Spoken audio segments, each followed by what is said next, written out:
In 3 years, where do you see TNA? Who's headlining? What does their business and ratings look like? And what is the overall scope of the company? 30 seconds. Let's kick to Rob first. Rob, what do you think? As big a TNA fan as I am, I have to say that looking at the company right now, on projecting out 3 years, best case scenario, TNA is about where they are right now, maybe a little bit better, starting to build, maybe actually starting to build some momentum and actually starting to move somewhere. As for headlining, Magnus and Austin Aries are probably the big guys. Ratings are probably about 1 to 1.5 range, and overall scope of the company is, like I said, pretty much as it is right now. Nick, what do you think? I'm pretty optimistic about TNA's future. I think they're going to be in a better place than they are now.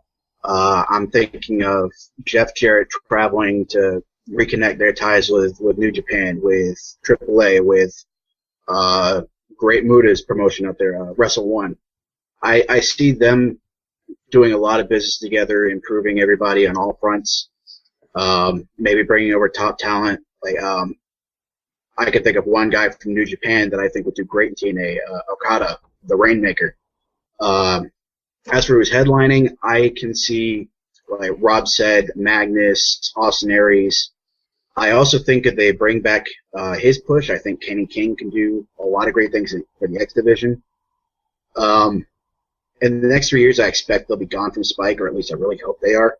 So I can see their ratings getting up above the 1.5 mark, maybe even hitting that 2.0 mark, maybe. But yeah, I'm just being really optimistic here. So okay. Lee, what about you? 3 years. Yeah, I don't think.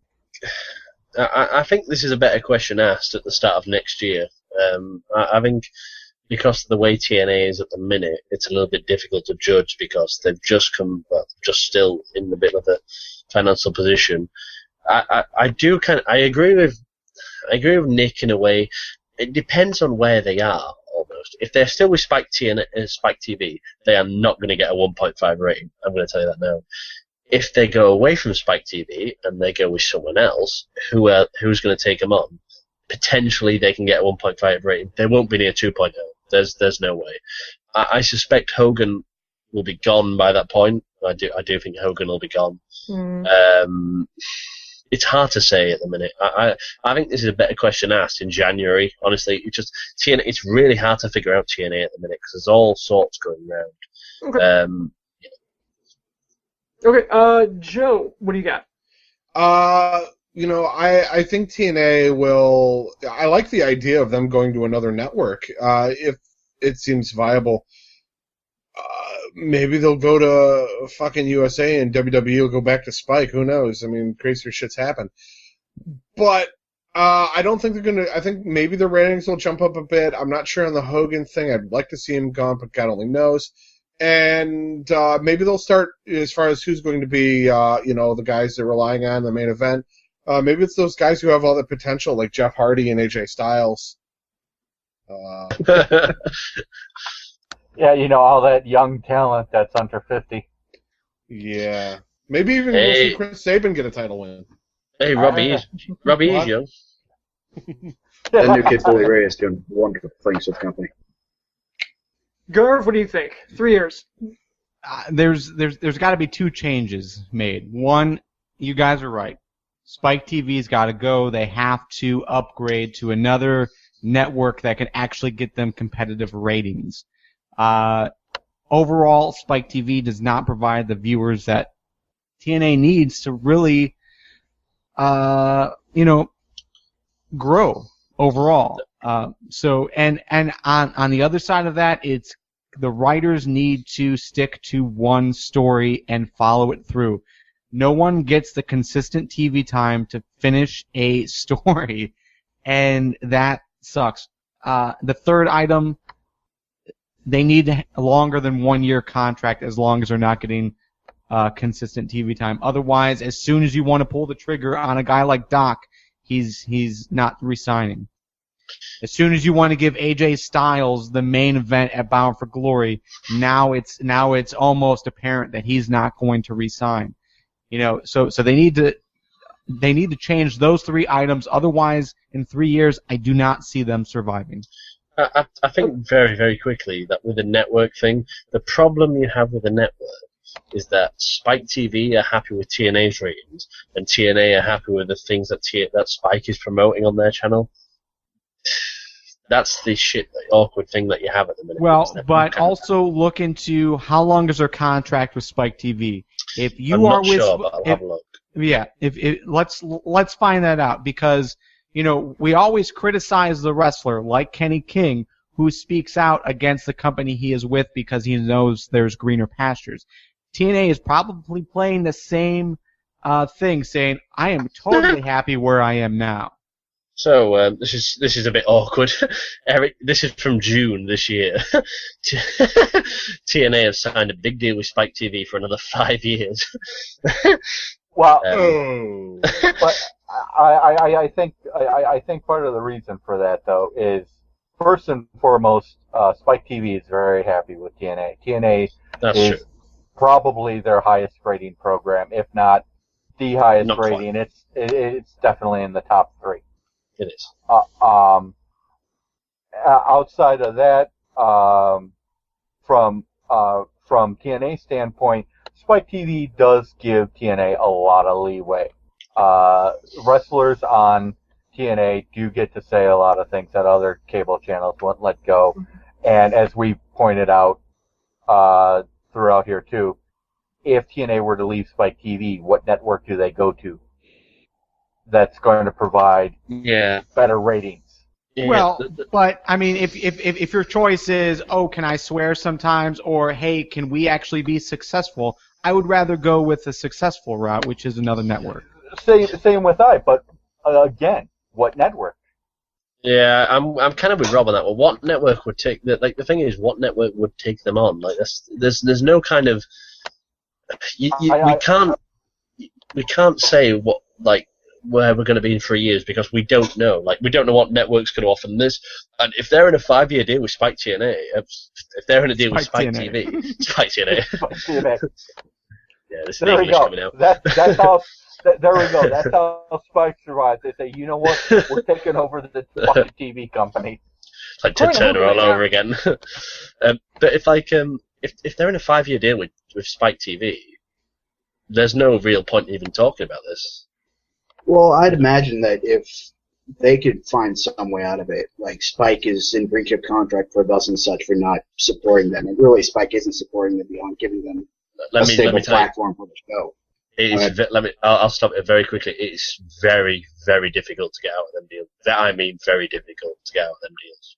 Really, very difficult.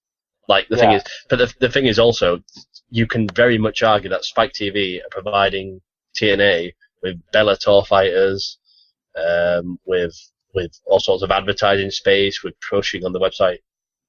Yeah, there's no way they'll get out of that. I'm telling you now, there's no way. I'm sure Joseph Park will find a way. Yeah, and I mean, like the live chat is throwing out names like FX, maybe even going back to Fox. But I mean, at the same time, we're starting to throw out names that honestly I don't actually know would provide TNA an audience that's bigger than Spike. I mean, do you guys know of a station that would accept this type of content that has a higher rating? I mean, obviously Harrison and Lee are the ones knowledgeable about ratings here. Well, Fox just put out. Well, Fox just took a lot of their content from FX and moved it to FXX. So, I mean, if they're going to make that a more edgier station, there you go. You could do that. Yeah, I mean, whatever network's willing to air Sons of Anarchy, I think they'll be willing to air TNA. So, very true. Well, it's just the other thing is pro wrestling has kind of a stigma, especially when it comes to if you don't pull in a 3.0 rating on your bad day, you have a stigma. And the idea of any station pulling that in and having to promote, because think about it, you would be watching Sons of Anarchy and then you would see a promotion for Jeff Hardy flying over the ring ropes into the crowd. Is that something you want on your station? Yep. I think Aces and Eights will last a little longer if they go. Yeah, they really should have done this back when Aces and Eights was a bigger thing. I mean, that would have been perfect. The thing is, the good example here, though, is look at Total Divas. Total Divas is a great example. I know how it sounds bizarre, but Total Divas has been consistently getting more 1.5 million viewers. It didn't have the Keep Up with the Kardashians leading this week. It had big competition against the NFL, and it lost over 500,000 viewers this week for the first time ever. It went for something like 0.6 million people watched it instead of normally 1.5 million or something along those lines. It's a massive difference. Yeah, but Lee, that's, to be completely honest though, against Monday Night Football on a niche network like E, that's not that bad. I mean, that kind of swing isn't that drastic. But that's kind of what I'm saying. If TNA were to move to another network, that network would then have to dedicate time, advertising, all while against the same competition, And NFL. And that's where I think that TNA would run into trouble if they try to leave Spike. You could get stations that are about the same size as Spike if you come up and say, yeah, we've got ratings that are generally 1.0, give or take, and we can provide that on a weekly basis. You go to FX with that, and FX is going to be like, oh, that's nice. We've got 3, 4, 5 programs that pull in 2.5, 3 ratings and higher on a weekly basis. We don't really need you. The only people that do that are like network TV. Now, if TNA hits 1.6 and starts knocking on 1.8, I think they could shop around for another network. Right now, they can. A 0.9 won't get you anywhere. Right. No, a 0.9 won't get you. You're talking third tier on cable. You're talking second tier on cable. Spike TV, second tier on cable, third tier on satellite. I mean, you're thinking, yeah, 1.0, that's par for the course there. If they start knocking on 1.6, 1.8, they could probably go to another network like FX, like a first-tier cable provider, but like the lower first tier. You're thinking you're thinking niche stations like E! Entertainment or FX or things like that. You're not thinking something like TNT or anything huge that are pulling in like 2.2s on their good night. So if they can do that, I think they got something. The problem is, in 3 years, I don't see that happening. I don't see that happening in 4. I mean, that's massive growth for a organization that has really struggled. Anyway, Garth, what do you got? Well, 2 things. I just actually, I don't watch FX, so I don't really know the whole landscape over there, but I will say that their Thursdays are open. Right now it's replays up until 10 o'clock at night, and then they're just playing a movie. So Thursdays are open, so that could be a viable spot for them. At the same time, though, and this is Kyle. He's a writer on FTW. He's in the live chat right now, and he said, is it really though the fault of the network, or is it just that TNA's product is bad? And I think that is a good question because we do complain about what TNA does. So yes, they could move to another network, and yes, they could reach a larger audience. But at the same time, just going back to what I said, consistent TV time for everyone, and fulfilling a story. Overall, their product isn't consistent enough. It isn't great enough to get ratings. I do agree with you to a point, but then you bring in the MMA guys. Realistically, who signed those guys? Well, sure, that is Spike and Bellator. That is not on TNA. Unfortunately, TNA suffers because of it. That's what I'm saying. So to a point, I agree with you. Like but I think the network does have an influence on the product as well. But I am totally with you. Exactly. TNA does not produce consistency. I think it's a combination of both. I mean, obviously TNA is doing some things wrong. There are some things that TNA needs to improve on, but there are times where Spike TV has tried to run TNA, and the executives at Spike obviously don't know how to run a wrestling program either, and TNA has suffered because of that.